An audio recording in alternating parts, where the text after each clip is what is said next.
I beg of you, do not miss this moment. Do not miss what the Spirit of the living God desires to do in your life today. I have nothing to give you, nothing of myself. But I know one who has everything. He is here right now, at this very moment. The Holy Spirit, He is more real than the air you breathe. Some of you have been longing, yearning, desperate for something more. You've tried everything. You've searched for peace, for joy, for an answer, but your soul is still empty. You have done all that you know to do, yet something is missing. Oh, my friend, if only you knew the gift of God. If only you knew the power, the presence, the overwhelming love of the Holy Spirit. He is not an experience, He is not an emotion, He is a person, and He is here. The greatest gift that God has ever given to humanity is His precious Holy Spirit. Jesus Himself said, "It is better for you that I go away, for if I do not go, the Comforter will not come to you." Oh, what a promise, what a gift. And yet, how many of us go through life never truly knowing Him, never fully experiencing the power of His presence? We speak of Him, we sing about Him, but do we know Him? I tell you, when the Holy Spirit moves into your life, when He truly takes control, He changes everything. He lifts the burdens, He breaks the chains, He heals the brokenhearted. I have seen it with my own eyes. Miracles, healings, lives transformed by His power. And yet, my dear ones, the greatest miracle of all is when a sinner comes to Jesus, washed clean by the blood of the Lamb, made new by the power of the Spirit. Oh, if you will only yield to Him today, if you will only surrender everything, your doubts, your fears, your failures, He will take your life and make it a vessel of His glory. The Holy Spirit is calling you. Do you hear Him? Will you say yes? The Holy Spirit is not an impersonal force, not merely an influence or a fleeting feeling that comes and goes. He is a person, the third person of the Trinity, as real as Jesus, as real as the Father, and He desires to be known by you. Oh, if only you could grasp this truth. So many have lived their entire Christian lives speaking of the Holy Spirit, singing about Him, even praying in His name, but they have never truly come into a personal, intimate relationship with Him. They have never known the sweetness of His voice, the gentleness of His leading, the fire of His presence. From the very beginning, the Holy Spirit has been at work. He moved upon the face of the waters in creation. He breathed life into man. He anointed the prophets of old, and He came upon Jesus like a dove at His baptism. The Holy Spirit was present in power on the day of Pentecost, and He has not changed. The same Spirit that raised Christ from the dead dwells within us. Can you even begin to comprehend what that means? The power, the glory, the very life of God Himself is within reach, within us, for those who will yield to Him. Many seek power, but they do not seek the person of the Holy Spirit. Many desire miracles, signs, and wonders, but they fail to understand that all these things flow from a relationship with Him. He is not merely the giver of gifts, He is the gift.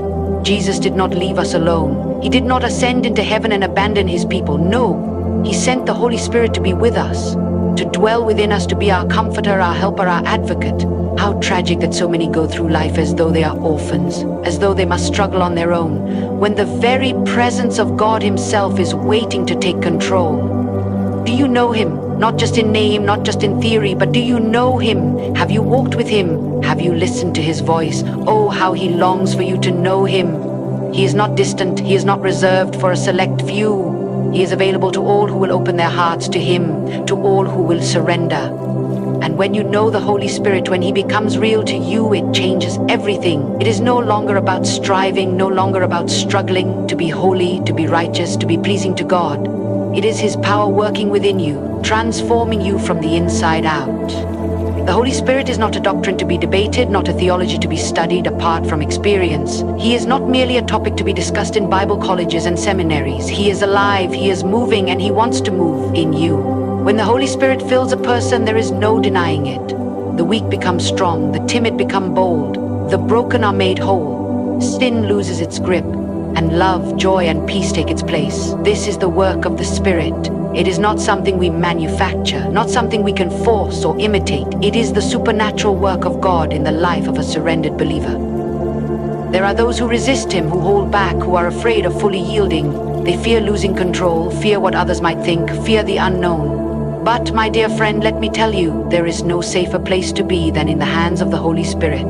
There is no greater joy, no greater peace, no greater power than in surrendering completely to Him. He will never lead you where you should not go. He will never take from you what is not for your good.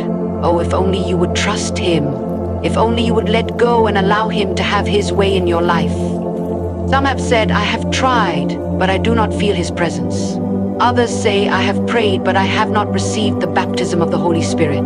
Let me tell you something. He is not hiding from you. He is not withholding himself from you. He longs to fill you more than you desire to be filled. The problem is not with him, it is with us. We must come in faith. We must come with open hearts. We must come in surrender. And when we do, he will meet us in ways we cannot even begin to imagine. He is the one who empowers us to live this Christian life. Without him, we can do nothing. Without him, we are powerless against sin, powerless against the enemy, powerless to fulfill the call of God on our lives. But with him, all things are possible. With him, we are more than conquerors. With him, we walk in victory, in boldness, in divine authority. Oh, how I long for you to know him. How I long for you to experience his presence in your life, not just once, not just on Sundays, but every day, every moment. To walk with him, to hear his voice, to be led by him. That is the life God intended for you. That is the gift he has given you. Will you receive it? Will you open your heart to him? Will you say yes to the Holy Spirit today? Yes. Surrender. Oh, what a word, what a truth. If only we truly understood what it means to surrender to the Holy Spirit, how different our lives would be. How different our churches would be, how different the world would be. But so many of God's children hold back. So many resist, afraid of losing control, afraid of where he might lead them, afraid of what others might think. And yet it is in surrender that we find the greatest power. It is in surrender that we step into the fullness of all that God has for us.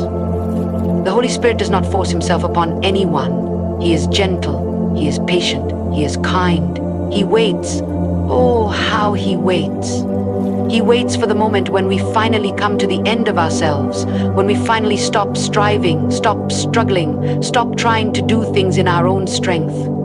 He waits for the moment when we lift our hands in surrender and say, Lord, I can't do it on my own. I need you.